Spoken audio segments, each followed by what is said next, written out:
Hello everyone, हम बात करने वाले हैं सीटेट के कुछ इम्पोर्टेंट क्वेश्चन को लेकर के, जो कि ये सेकंड पार्ट है सोशल स्टडीज का। तो ये है क्वेश्चन कि औपनिवेशिक भारत के विषय में दिए गए वक्तव्यों पर विचार करें और दिए गए विकल्पों में से सही को चुनिए। ऑप्शन है कि अंग्रेजों ने सभी वनों को अपने नियंत्रण में कर लिया। बी है, इन वनों में लोगों को झूम खेती करने या फल इकट्ठा करने, शिकार करने की अनुमति थी। सी है, जब लोगों को वनों के भीतर रहने से रोक दिया तब वन विभाग को मजदूर प्राप्त करने में कठिनाई हुई। इसका जो सही करेक्ट आंसर हो जाएगा दोनों, यानी सी। सी इज राइट, ए एंड सी। वो इसलिए कि जब लोगों को वनों के भीतर रहने से रोक दिया तब वन विभाग को मजदूर प्राप्त करने में कठिनाई हुई थी। ठीक है। और ए है, ये भी सही, ये भी सही। अंग्रेजों ने सभी वनों पर अपना नियंत्रण कर लिया था। जब अपना नियंत्रण कर लेगा तो झूम खेती करने के लिए उनको अनुमति नहीं मिलनी चाहिए। ठीक है। नेक्स्ट है क्वेश्चन 39, जो कि बहुत ही इम्पोर्टेंट है। ये रिफॉर्म मूवमेंट से लेकर के है। सुधारकों का उनके सुधार आंदोलनों से सही मिलान करना है। ठीक है। ऑप्शन है, यहाँ पर लिखा होगा कि सही मिलान करना है तो जो पेरियार है, ये ये जो है, ये एक सन्यासी थे। ये पेरियार के नाम से बहुत ही प्रसिद्ध थे। ईवी रामास्वामी नायकर, ये इनका पूरा नाम है। ठीक है। अब जो पेरियार है, ये स्वाभिमानी आंदोलन के स्वाभिमानी आंदोलन को इन्होंने किया था। सबसे पहले ए का हो जाएगा स्वाभिमानी आंदोलन, सेल्फ रिस्पेक्ट मूवमेंट। ये अछूतों के लिए स्वाभिमानी आंदोलन इन्होंने शुरू किया था, जो कि ये जो है प्रारंभिक जीवन में सन्यासी थे, बाद में ये कांग्रेस के सदस्य भी बने थे। नेक्स्ट है घासीदास। और जब घासीदास की बात आती है तो घासीदास ने सतनामी आंदोलन शुरू किया था। और इन्होंने जो घासीदास का जो काम था, ये चमड़े का काम करने वालों को संगठित करना था। ठीक है। जो चमड़े का काम करते हैं उनको संगठन करना, उनको उसी के नाम से उन्होंने शुरू किया था सतनामी आंदोलन। नेक्स्ट है केशव चंद्र। तो यहाँ पे हो जाएगा केशव चंद्र। जो केशव चंद्र है, ये भी एक कलकत्ता के विद्वान थे। इन्होंने ब्रह्म समाज के सुधार आंदोलन से ये संबंधित है, ब्रह्म समाज। ठीक है। ये केशव चंद्र सेन। नेक्स्ट है हेनरी डेरिजियो। हेनरी डेरिजियो की बात करें तो ये सबसे लास्ट में बचा, तो इनका जो हो जाएगा यंग बंगाल। ठीक है। इनका क्या हो जाएगा, यंग बंगाल। हेनरी डेरिजियो, इनकी जो फेमस बुक है to India my native land, ये बहुत ही फेमस बुक है। ये आता है कभी कभी एग्जाम में पूछ देता है, तो इसलिए आप इस बुक को लिख लीजिए अपनी नोटबुक में, to India my native land. ये हेनरी डेरिजियो की जो बुक है, ये भारत में देशभक्ति कविता के लिए एक नई मिसाल कायम की थी, देशभक्ति कविता के लिए, इसलिए बहुत ही फेमस है। तो इसका जो सही आंसर हो जाएगा नंबर बी। नंबर बी में, यानी ए का थर्ड हो जाएगा, बी का फोर्थ यानी सतनामी आंदोलन, केशव चंद्र का हो जाएगा ब्रह्म समाज, हेनरी डेरिजियो का यंग बंगाल। आई होप कि ये आपको क्लियर हो गए होंगे। क्वेश्चन नंबर नेक्स्ट की तरफ चलते हैं। उस सामाजिक सुधार संगठन को चिन्हित करें जिसके द्वारा औपनिवेशिक शासन के दौरान जाति उन्मूलन पर मुख्य रूप से ध्यान दिया गया था। यानी उस सुधार संगठन को आपको चिन्हित करना है जिसमें उन्मूलन पर मुख्य रूप से ध्यान दिया गया था, जाति उन्मूलन को। ठीक है। तो ऑप्शन है एशियाटिक सोसाइटी, भारत धर्म महामंडल, सनातन धर्म सभा, सिंह सभा। उस टाइम जब औपनिवेशिक शासन के दौरान जाति उन्मूलन की बात को अगर कहेगा तो उसका आंसर हो जाएगा सिंह सभा। सिंह सभा जो थी यह सिखों का सुधारवादी संगठन था, जो कि मुख्य रूप से इसकी जो स्थापना हुई थी 1800, आप इसको कॉपी में नोट कर लीजिए, 1873 ईस्वी में अमृतसर में हुई थी। 1873 में अमृतसर में इसकी स्थापना यानी सिंह सभा की स्थापना हुई थी, और इसका गठन जो हुआ है लाहौर में 1879, ठीक है, 1889 में हुई थी। ठीक है, आप इसको नोट कर सकते हैं। ये संघ सभा या सिख धर्म के सिद्धांतों को इसमें बताया जाता है, सिख धर्म के लोगों को जो ज्ञान दिया जाता है, जो पढ़ाया जाता है, इसमें प्रोत्साहित, शिक्षा के लिए प्रोत्साहित करना था। इसका यही उद्देश्य था कि शिक्षा लोगों को सब जगह शिक्षा को देना है। नेक्स्ट है क्वेश्चन नंबर 41, जो कि क्वेश्चन यहाँ पे कट गया है क्वेश्चन, और ऑप्शंस आपको यहाँ है। ठीक है, क्वेश्चन पढ़ेंगे पहले कि ईसाई क्रिश्चियन मिशनरी अपने विद्यालय के माध्यम से कर पाए या दे पाए। इसका जो सही ऑप्शन हो जाएगा आपको यहाँ पे पढ़ना है कि ऑप्शन है सभी जनजाति समूहों और जातियों में समानता और न्याय के विचारों को लागू करना। बी है जातीय रीति रिवाज के विरोध में जन आंदोलन को गठन। सी है जिन्हें अस्पृश्यता समझा जाता था उन्हें काम के अवसर देना। डी है बदलती हुई दुनिया के लिए बच्चों को कुछ साधनों के साथ तैयार करना।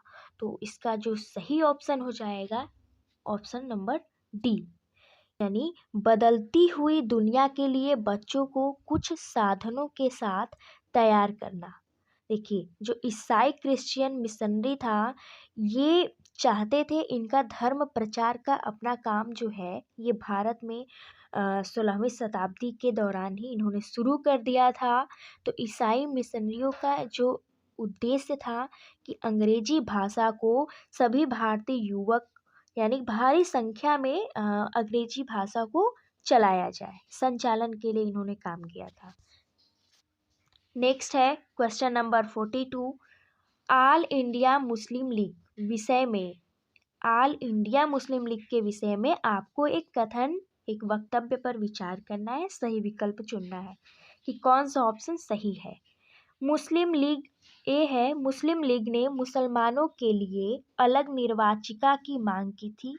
हाँ, ये सही है, ये की थी, मुस्लिम लीग ने मुसलमानों के लिए निर्वाचिका की मांग की थी, निर्वाचक मंडल।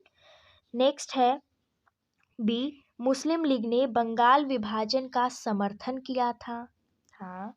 सी है मुस्लिम लीग की स्थापना 1907 में हुए कांग्रेस विभाजन का मुख्य कारण थी। देखिए, जो मुस्लिम लीग की स्थापना है पहले तो यही गलत लिखा है, ठीक है, आपको यहाँ पे ऑप्शन हो जाएंगे। तो इस प्रकार से ऑप्शन जो मुस्लिम लीग की स्थापना है ये 1907 में ना होकर 1906 में हुई थी। आप इसको नोट करिए, मुस्लिम लीग की स्थापना 1906 ईस्वी में हुई थी और पृथक निर्वाचक मंडल की भी मांग की थी, जो कि मार्ले मिंटो सुधार द्वारा इसे पूरा किया गया सन 1909 में। ठीक है, तो यहाँ से आपको जो ये सी ऑप्शन है ये तो पहले ही कट हो जाएगा क्योंकि इसमें 1907 दिया है। तो इस प्रकार से ऑप्शन ए और बी दोनों सही हो जाएंगे। यहाँ पे आंसर ऑप्शन सी में यहाँ पे दोनों, ठीक है। मुस्लिम लीग ने मुस्लिमों के लिए अलग निर्वाचिका की मांग की और मुस्लिम लीग ने बंगाल विभाजन का समर्थन किया था। ठीक है, नेक्स्ट है क्वेश्चन नंबर नेक्स्ट है 43, मध्यम वर्गीय यानी मध्यम मार्गी राष्ट्रीय नेताओं के औपनिवेशवाद के विरोध संबंधित निम्न वक्तव्यों पर विचार कर सही विकल्प चुनें। ऑप्शन है ए, मध्यम मार्गी नेता अंग्रेजी राज की भाषणों द्वारा आलोचना करते थे और अपने प्रतिनिधियों को जनता को संगठित करने के लिए देश के विभिन्न भागों में भेजते थे। बी है, मध्य मार्गी नेताओं के विचार में अंग्रेज स्वतंत्रता और न्याय के विचारों का आदर करते और वे भारतीयों को न्यायोचित मांगे मान लेंगे। तो इसका जो करेक्ट आंसर हो जाएगा बी, यहाँ पर यानी सॉरी बी और ए दोनों है, ठीक है। तो इसका जो करेक्ट आंसर हो जाएगा ए, यानी ए और बी दोनों सत्य है तथा ए की व्याख्या करता है बी, ठीक है। नेक्स्ट क्वेश्चन है, भारत का संविधान लागू किया गया 26 जनवरी सन। यहाँ पे आपको सन भी बताना है, तो इसका जो करेक्ट आंसर हो जाएगा, ये तो आपको पता ही होगा कि 26 जनवरी सन 1950 में भारत का संविधान लागू किया गया। और आपको बता दें आज जो है, आज संविधान दिवस है। संविधान दिवस मनाया जाता है जो कि 26 नवंबर 1949 को, तो आज 26 नवंबर है, आप इसको नोट कर लीजिए। आज के दिन संविधान जो है, हमारा देश का संविधान पूरे विधिवत रूप से अपनाया गया था आज ही के दिन, इसलिए आज जो है संविधान दिवस, और इसको राष्ट्रीय कानून दिवस के रूप में भी मनाया जाता है। हमारे देश का जो संविधान है सबसे लंबा लिखित संविधान है, ठीक है। 26 नवंबर 1949 आप इसको लिख सकती हैं। क्वेश्चन नंबर नेक्स्ट है 45, कौन से पुराने वलित पर्वत का उदाहरण है? देखिए क्वेश्चन है पुराने वलित पर्वत, तो वासेज, हिमालय, यूराल, माउंट किलिमंजारो। वलित पर्वत यदि फोल्डेड माउंटेन की बात किया जाए तो ये यूराल पर्वत हो जाएगा, यूराल। हिमालय नहीं होगा फ्रेंड, हिमालय तो बहुत ही न्यू है, ये तो न्यू पर्वत है, न्यू अभी नया नया ये आया है, तो इसलिए यूराल जो है सबसे ओल्ड फोल्डेड है। आपको बता दें कि जो माउंटेन है ये 3 टाइप्स के होते हैं, यानी पहला होता है फोल्डेड, दूसरा ब्लॉक, तीसरा होता है वॉल्केनिक। ये तीन प्रकार के पर्वत होते हैं, ठीक है, आप इसको नोट कर लीजिए। क्वेश्चन नंबर 46, अक्षांश के संदर्भ में कौन सा कथन सही है? यहाँ पर आपको स्टेटमेंट दिया गया है, कौन सा कथन सही है ये आपको देखकर बताना है। ऑप्शन है, अक्षांश एक काल्पनिक वृत्ताकार रेखा है जिसकी त्रिज्या विविध है। बी है, अक्षांश समय की पहचान करने के लिए अति महत्वपूर्ण है। सी है, अक्षांशों को अंश में मापा जाता है। डी है, विषुवत वृत्त से दोनों तरफ ध्रुवों के बीच की दूरी पृथ्वी के चारों ओर के वृत्त का 1/4 है। इसका जो करेक्ट आंसर हो जाएगा, यानी कौन सा कथन सही है, आपको ये यहाँ पे आपको बताना है कि संकेत का प्रयोग करते हुए सही उत्तर का चयन कीजिए। सही उत्तर का पहले आप चयन कर लीजिए, ठीक है, फिर मैं आपको बता रही हूँ कि कौन सा कथन सही होगा। यहाँ पे जो कथन सही होगा, पहले ए, कि अक्षांश एक काल्पनिक वृत्ताकार रेखा है जिसकी त्रिज्या विविध होती है, ठीक है। और यहाँ पे बी ना होकर यहाँ पे सी होगा कि अक्षांशों को अंश में मापा जाता है, ठीक। और यहाँ पे फिर डी, कि विषुवत वृत्त से दोनों तरफ ध्रुवों के बीच की दूरी पृथ्वी के चारों ओर के वृत्त का 1/4 होता है। तो इस प्रकार से जो इसका करेक्ट आंसर हो जाएगा सी। आई होप कि इतना समझ में आ गया होगा। क्वेश्चन नंबर नेक्स्ट की तरफ हम लोग चलते हैं 47। क्वेश्चन है, कर्क रेखा कौन से क्षेत्रों से गुजरती है? ऑप्शन है, अरावली श्रृंखला, विंध्य श्रृंखला, पश्चिमी घाट, दक्कन का पठार। इसका जो सही ऑप्शन हो जाएगा विंध्य श्रृंखला।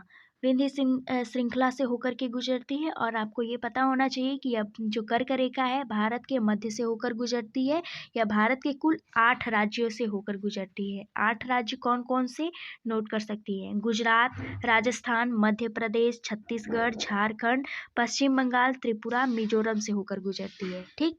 नेक्स्ट क्वेश्चन है 48।